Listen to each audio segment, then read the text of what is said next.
Hi guys, welcome to another weekly digest. As always, I'm here to share the latest digital marketing news with you.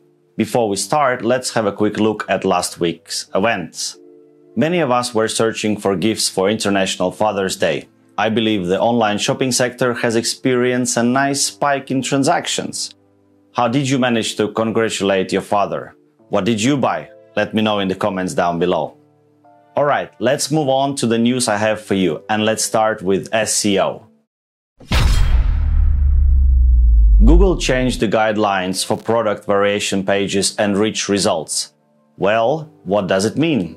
If you have a product that has several variations based on the attributes such as shape, color, and size, you need to have a separate landing page for each variation. Otherwise, they will not be eligible to show rich results. In other words, each product variation has to have a distinct URL. Google recommends adding structured data markup to product pages instead of pages that lists products or a category of products. You can help Google understand which of the variants are best to show in SERPs. For this purpose, you can use the canonical tag. Just choose a URL of one product variant as a canonical for this specific product. Well, why should we care? That's not actually new, but it was more classified as a recommendation to ensure that your product variants are eligible to show in search. Let's move on to our next news story. In some of my previous videos, I mentioned that Google Core Update 2022 was rolled out in May and the rollout process ended on 9th of June 2022. A lot of users noticed gray tremors, fluctuations, and volatility before and after this change. For example, pages that were normally in the back of the pack are now making it to the front. This may not be associated with the Core Update changes, but still it's a very interesting coincidence. As always, officially, Google doesn't comment on this matter. Did your website ranking change after Core Update 2022? Let me know in the comments down below. Google has announced that it has added a new attribute to Google Business Profiles for LGBTQ+ owned businesses. This new attribute can be added within your verified Google Business Profile, and it makes it easier to find LGBTQ+ owned businesses in your area. Here is what the new LGBTQ+ owned attribute looks like in business listing on Google. Why do we care? These labels can help some businesses gain visibility and potentially increase conversions.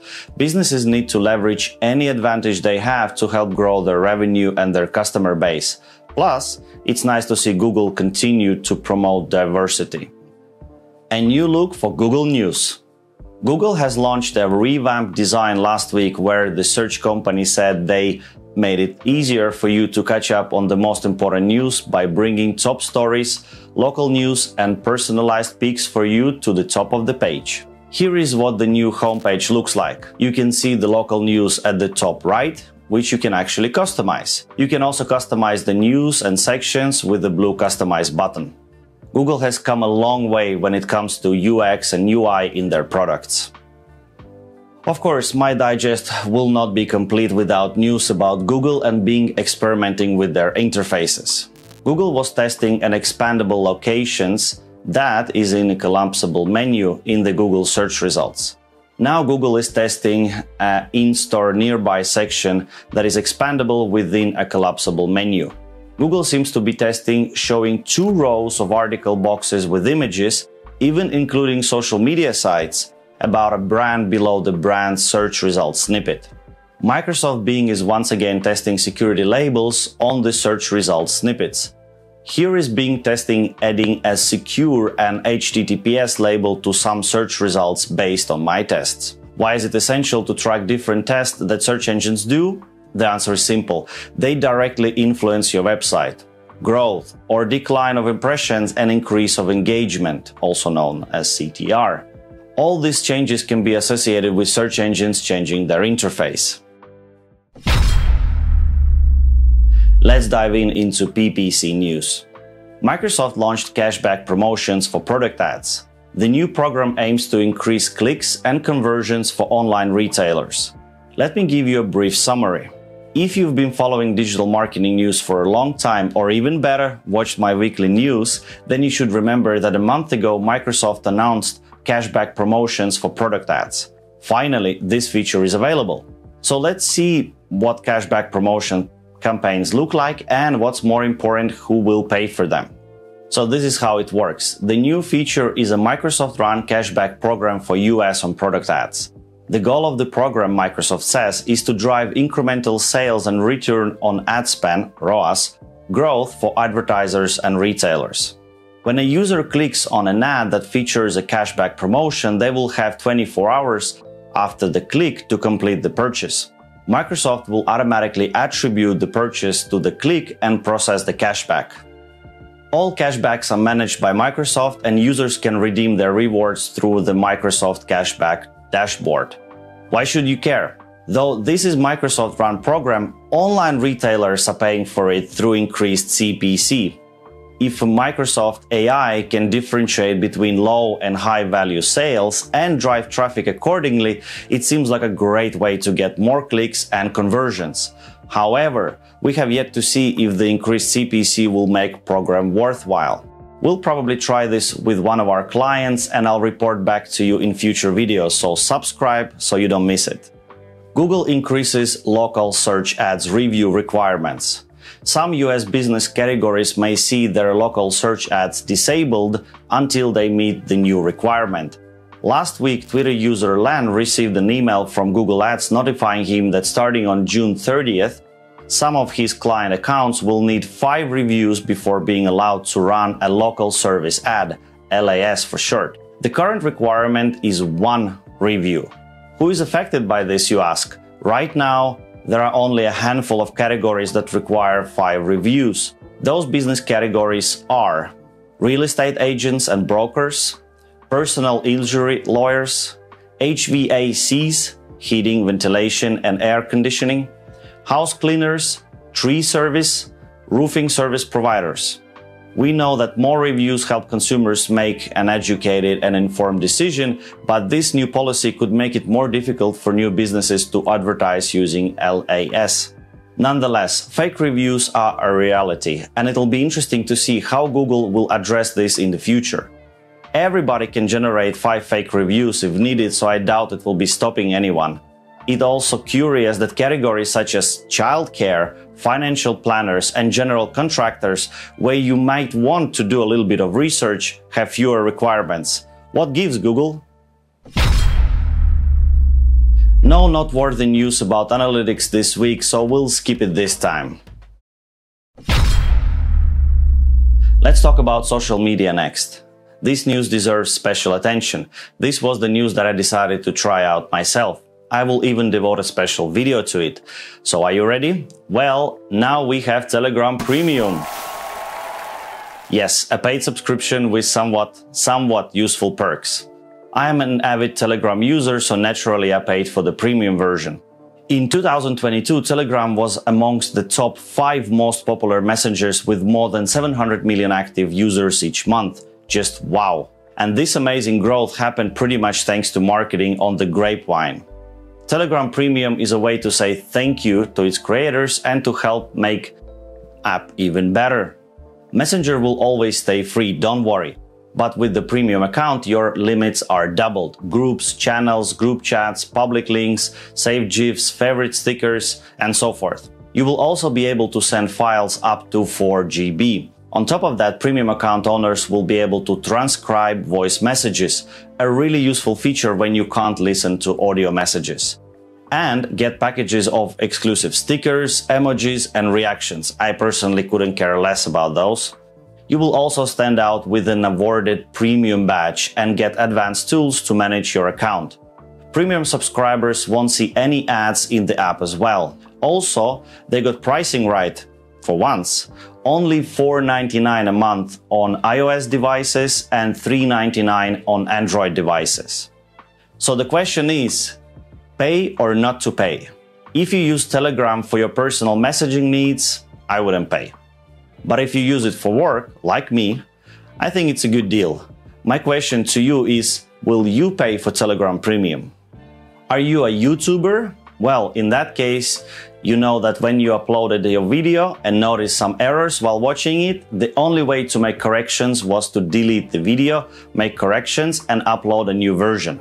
This always bothered me since your video might already accumulated views and backlinks.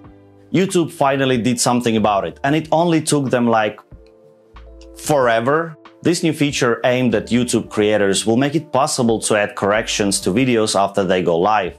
You still can't replace the video, but at least you can add corrections to it post factum.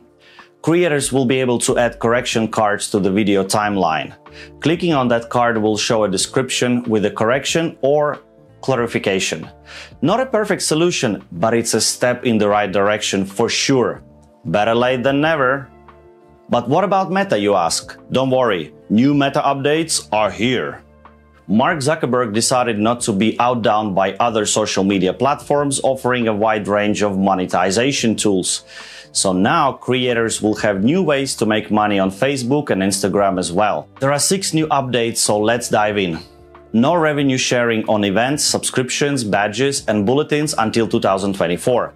Paid subscriptions that let creators give their paying subscribers on other platforms access to subscriber-only Facebook groups, Facebook stars. For each star you earn from viewers, you'll get 1 cent from Meta.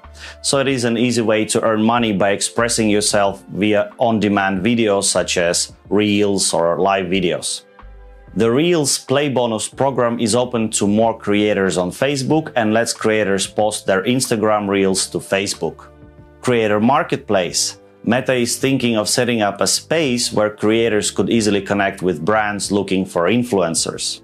Digital collectibles. Well, this refers to, you guessed it, NFTs. In May, Instagram head Adam Mosseri announced that this program would start testing NFTs with US-based creators. Soon, this option will be available for Facebook, Instagram, Stories, and Spark AR as well. Meta is clearly trying to lure creators from other platforms such as Twitch, TikTok, and YouTube. There is no further information as to when these changes are going to be implemented. All we can do is follow Mark Zuckerberg. Maybe this was his original plan for Facebook: create a platform and make everybody follow you. I have another interesting piece of news for creators, but this time it comes from Pinterest. Visual social media platform is rolling out idea ads and paid partnership tools. These new tools will reduce friction when it comes to cooperating with big brands and will introduce new Pinterest ad format. Idea ads are an immersive, multi-page format designed for advertisers to showcase ideas in action. Shoppers can visit the brand's website, get step-by-step breakdowns, view ingredient lists and materials, and so on.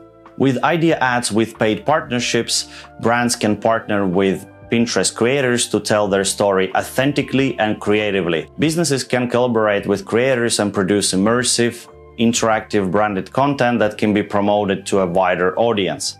According to Pinterest, brands that worked with creators saw 38% higher brand awareness and 37% higher pin awareness. We don't have any experience with idea ads in our agency yet, but I think there are a few clients we could recommend it to. Let's briefly talk about technology news before we wrap up. This one can be categorized as creepy. Are you ready? Amazon shows off Alexa feature that mimics the voices of your dead relatives. Yes, you heard me correctly. Amazon has revealed an experimental Alexa feature that allows the AI assistant to mimic the voices of users' deceased relatives. Amazon has given no indication wherever this feature will be available to public, but it claims that their AI can learn to imitate someone's voice from just a single minute of recorded audio. What's your take on this? Is it heartwarming or scary? I guess this could help somebody get closure, but it's just so weird. That's all I have for you this time. Remember to subscribe, like, and remember, stay awesome.